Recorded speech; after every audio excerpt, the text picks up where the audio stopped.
15 pagkain na masustansya pero matipid at hindi masyadong magastos. Number 1, ginisang munggo at tinapa. Ang munggo ay isa sa mga pinakamurang legume na mayaman sa protina, fiber, iron at iba pang mga bitamina at mineral. Pwede itong gawing ulam o sabaw na may kasamang tinapa na mura rin pero masarap at may omega-3 fatty acids na nakakatulong sa puso. Dagdagan mo pa ng malunggay o kangkong para mas lalong maging malusog. Number 2, tortang talong at kamatis. Ang talong ay isa sa mga pinakamadaling hanapin at lutuin na gulay na may antioxidant properties na nakakapagpababa ng kolesterol at blood pressure. Pwede itong gawing torta na may itlog at kunting harina o kaya naman ihawin lang at sausawan sa suka o tuyo. Para mas kumpleto ang hapunan, pwede mo itong samahan ng kamatis na may vitamin C, lycopene at potassium na nakakapagpabuti ng immune system at balat. Number 4, adobong manok at sayute.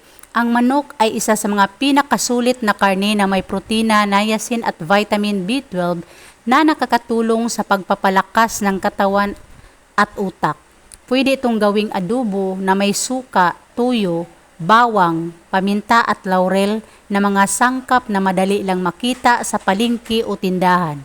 Para mas marami ang ulam, pwede mo itong haluan ng sayute na may vitamin E, C, K, folate at magnesium na nakakatulong sa mata, balat, buto at dugo. Number 4, giniling na baboy at repolyo. Ang baboy ay isa sa mga pinakamasarap na karne na may protina, zinc, selenium at vitamin B6 na nakakatulong sa pagpapalago ng buhok, kuko at balat. Pwede itong gawing giniling na may sibuyas, bawang, tuyo, asukal, asin, paminta at tubig. Para mas marami ang gulay sa ulam, pwede mo itong haluan ng repolyo na may vitamin C, K, B6, fiber, manganese at calcium na nakakatulong sa immune system, blood clotting, metabolism, digestion at bone health. Number 5, sinigang na bangus at kangkong. Ang bangus ay isa sa mga pinakamasustansyang isda na may protina, omega-3 fatty acids, vitamin D, B12, selenium, phosphorus at iodine na nakakatulong sa puso, buto, utak, thyroid at immune system. Pwede itong gawing sinigang na may sampalok, sibuyas, kamatis, labanos, ukra, sili, asin at tubig. Para mas lalong maging malusog, pwede mo itong samahan ng kangkong na may vitamin E, C, K, iron, folate, magnesium at potassium na nakakatulong sa mata, balat, dugo, buto at puso. Number 6, tinulang isda with malunggay. Ang isda ay isa sa pinakamababang presyo na protina na mayaman sa omega-3 fatty acids na may mahalagang papel para sa ating namumuong mga selula. Pwede itong lutuin na may malunggay, isang uri ng gulay na mayaman sa bitamina A, B, C, iron at folate na nakapagpalakas ng immune system at nakakapagpabuti ng digestion. Number 7, gulay na ginisa with hipon. Pwedeng magdagdag ng hipon sa gulay na ginisa upang mapaganda ng husto ang lasa. Ang mga gulay tulad ng sitaw, kalabasa at malunggay ay pwede na mabili ng mura sa palengke o tindahan. Ito ay mayaman sa bitamina at mineral na nakakatulong sa ating kalusugan. Number 8, kanin at itlog na may gulay. Ang ganitong klase ng pagkain ay isa sa mga pinakamadaling lutuin sa bahay. Pwedeng lutuin ang itlog na prito sa huga ng mga gulay tulad ng kamatis, sibuyas at bawang. Dagdagan pa ito ng kalahating tasang kanin at mayroon ka nangang masarap at kumplitong hapunan. Number 9, lumpiang tugi. Ang lumpiang tugi ay gawa sa mga sprouted munggo na masarap at puno ng sustansya. Pwedeng isama ang iba't ibang gulay tulad ng gulay na mayroon tayo sa ref tulad ng carrots, beans sprouts at sibuyas. Pwedeng isawsaw sa suka o kaya naman sa tuyo ang lumpia para sa karagdagang lasa. Number 10, pinakbet. Pinakbet ang isa sa mga iniluluto sa rehiyon ng Ilocos.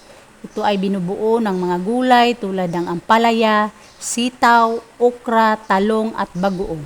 Ito ay mayaman sa mga bitamina at mineral na mga mahalayag sa ating kalusugan. Mayaman din ito sa protina dahil sa mga gumagamit ng karne o hipon bilang karagdagan sa luto.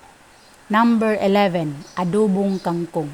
Ang kangkong ay isa sa mga gulay na madaling mabili at mura. Ito ay mayaman sa bitamina at mineral na nakakatulong upang mapanatiling malusog ang ating katawan. Pwedeng gawing adobo gamit ang tuyo, suka, bawang, sibuyas at paminta. Ito rin ay pampalasa at pwedeng kainin kasama ng mainit na kanin. Number 12, ginisang sardinas. Ang sardinas ay isa sa mga masarap at masustansyang isda na maaari nating bilhin sa merkado. Ito ay mayaman sa omega-3 fatty acids, protina at mga bitamina at mineral na nakakatulong sa kalusugan ng ating puso at utak. Pwedeng igisa kasama ng mga gulay tulad ng ampalaya, talong at labanos. Number 13, piniritong mani. Ang mani ay isa sa mga masarap at murang merienda na maaari nating kainin. Ito ay mayaman sa protina, buto at mga bitamina at mineral na nakakatulong sa pag-andar ng ating utak at pagpapalakas ng ating immune system. Pwede nating pagluto sa bahay na may kunting asin, paminta, paprika upang magdagdag ng lasa. Number 14, linat ang baboy. Ang linat ang baboy ay isang simpleng ulam na maaari nating lutuin gamit ang mga gulay tulad ng kamuti, patatas at kangkong. Ito ay mayaman sa protina at mayroon ding itong mga bitamina at mineral na nakakatulong sa ating kalusugan. Pwedeng igisa kasama ng sibuyas, bawang at tamang halaga ng asin. Number 15, ginataang gulay. Ang ginataang gulay ay isang masustansyang ulam na maaari nating lutuin gamit ang mga gulay tulad ng sitaw, kalabasa at talong. Ito ay mayaman sa bitamina at mineral na nakakatulong sa ating kalusugan. Pwedeng igisa kasama ng sibuyas, bawang at gata ng niyog upang dagdagan ang lasa at sustansya. Ang mga nabanggit na pagkain ay hindi lang masustansya. Maaari rin itong magbigay ng sapat na enerhiya sa ating araw-araw na gawain. Hindi na kailangan na gumastos ng malaki upang makatikim ng mga masarap at makakapagpalakas ng ating katawan. Ang pagpapakain sa ating mga sarili na mga wholesome meals ay hindi lamang nagtataguyod ng kalusugan na panglabas. Ito rin ay nagpapabuti ng kalusugan sa loob ng ating katawan. Maaari rin nating maipamahagi ito sa ating mga kaibigan at pamilya upang mas lalo pang umunlad ang ating komunidad sa aspeto ng kalusugan at nutrisyon.